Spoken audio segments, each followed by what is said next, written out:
And then this, so that's the positive feminine on the left. And then on the right, that's the Gorgon, and that's the thing that fills you with terror when you look at it. There's another representation of the positive feminine. It's another representation of Mary. There are representations very much like this of Isis with Horus on her lap. And people often consider those precursors, they're Egyptian statues, precursors to the Christian iconography. And, well, I suppose in some sense they are, insofar as they predated them in time, but the fundamental issue is that, well, this image has to be held up as transcendent, and by that I mean it's an image that's got to be at the basis of a value structure that actually works insofar as there's going to be human beings, because there aren't any human beings without the infant and the mother. And so if that's not held up as an image of ultimate value, then everything falls apart. And it's something our culture does extraordinarily badly. I had a client recently admit to me in ashamed tones that she wanted to have children. And I said, well, you don't have to be ashamed of that, especially not if you're talking to me. And she said, oh, that's such a relief, because I can't talk to anyone about it at work. They seem to think that it's, degrading. I thought, that you can hardly diagnose a culture as more pathological than that. That's so appalling, and it's so hard. It's one of the things I really feel badly for young women, because they're not guided through this with any sense whatsoever. And I'll tell you what my experience has been working with women, and you can take this for what it's worth. And I've worked with women who've achieved the highest levels of their profession. I don't mean just in academia, but in a number of different fields. This is what happens.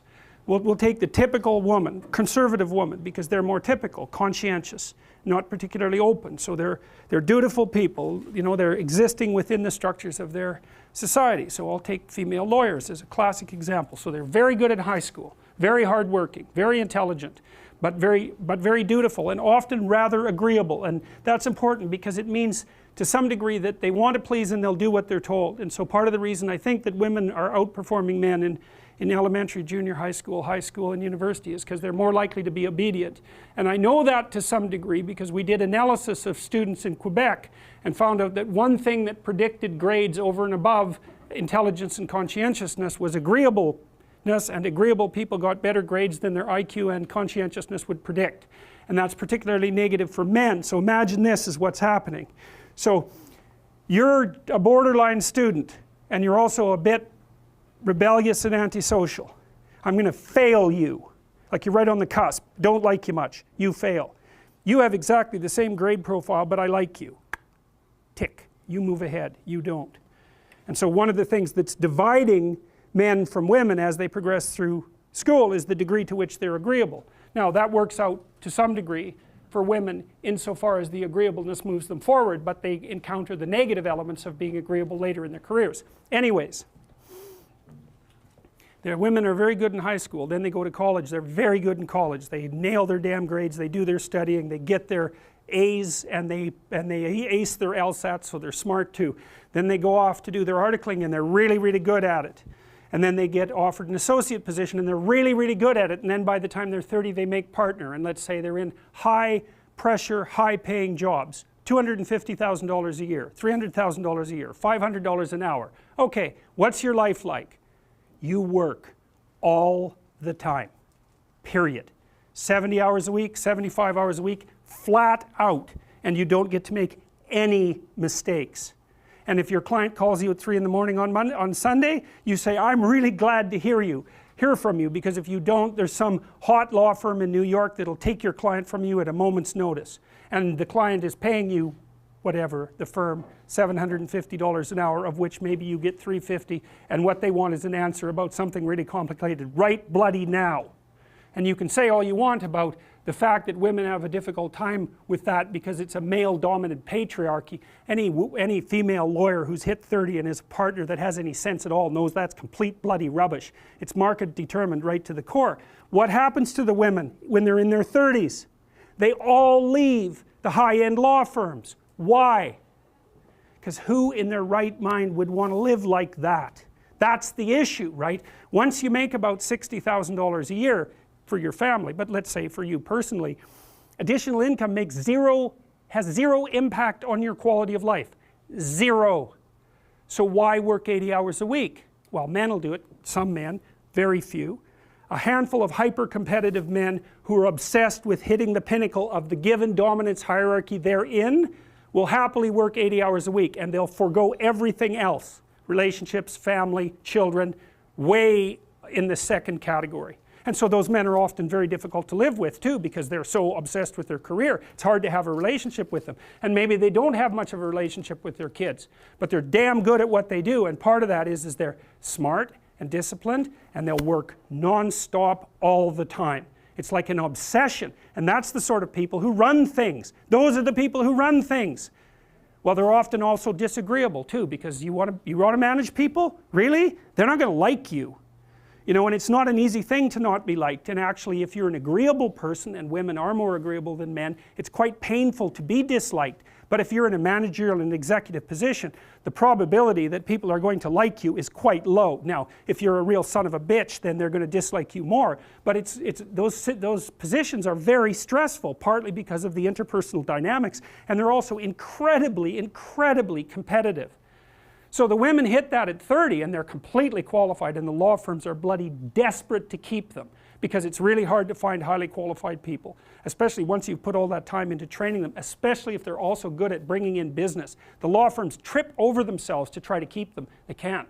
The women think, why in the world am I doing this? Why in the world would anyone in their right mind do this? Especially because they're often married by that point too, and generally they've married a husband who makes as much money or more than them. So they don't need the damn money. And so they think, well, there's more to life than this, which is exactly the right thing to think. And so then they go and find a job that's 9 to 5 and controllable, so that they can hire a nanny and have some kids and have a life. And it's like, yes, that's the intelligent thing to do. So we've got things backwards in our culture. We're thinking, at least in part, why aren't there more women in positions of power? Wrong question. The right question is, why are there any men at all who want those positions of power? Because it's not just positions of power. You have to be such a knothead to think that. Oh, it's a position of power. It's like, sure, but it's a position of overwhelming responsibility. And if you make mistakes, you're done. Right? It's not like you occupy that position of power and everyone does what they're told all the time and your life is easy. It's like, forget about that. People are on your case to do exactly the right thing all the time, 100% of the time. And maybe you want that and maybe you don't. So I don't know what people think is these people are all sitting in their offices with their feet up on the desk, smoking cigars and oppressing the world. It's like, that isn't how it works. Those people, they work flat out all the time. So, and it's fine if that's what you want, and some people are like that. They're hyper-industrious people, right, from a trait perspective, no matter where you put them.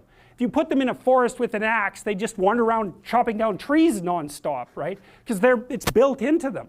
But if you want to have a balanced life, and you should want that, you know, because the other thing you'll find, and this is God's gospel truth, is that the older you get, if you have any sense at all, the more important your family is to you.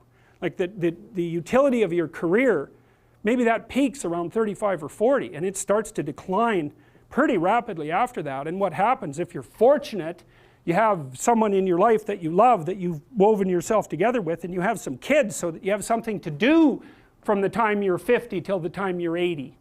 And so it's a real mistake. It's a barren future without children, man, I can tell you that. It's a real mistake. And so we do a terrible job of say, putting that image forward and saying, well, yeah, now, you know, because women have access to the birth control pill now and can compete in the same domains as men, roughly speaking, there is a real practical problem here. It's partly an economic problem now, because when I was roughly your age, it was still possible for a one-income family to exist. Well, you know that wages have been flat, except in the upper 1% since 1973. Why? Well, it's easy. What happens when you double the labor force? What happens? You have the value of labor. So now we're in a situation where it takes 2 people to make as much as 1 did before.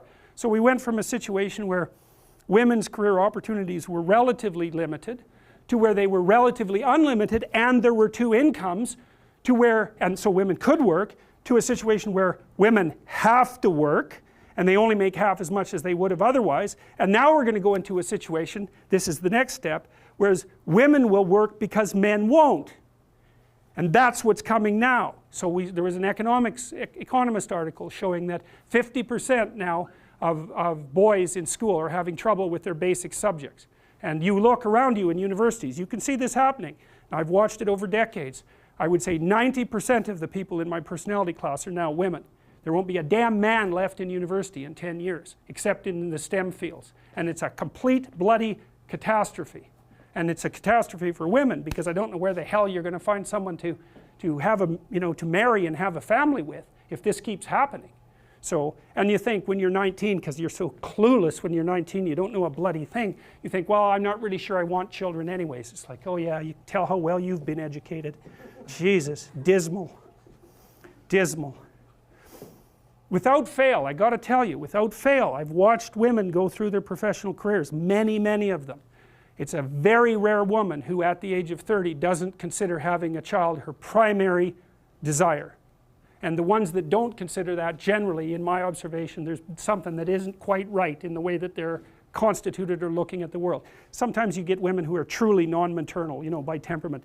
They have a masculine temperament, disagreeable, they're not particularly compassionate, they're not maternal, they're not that interested in kids. Fair enough, man. But there aren't that many of them, and there's plenty who will not admit to themselves that that's what they most desperately want.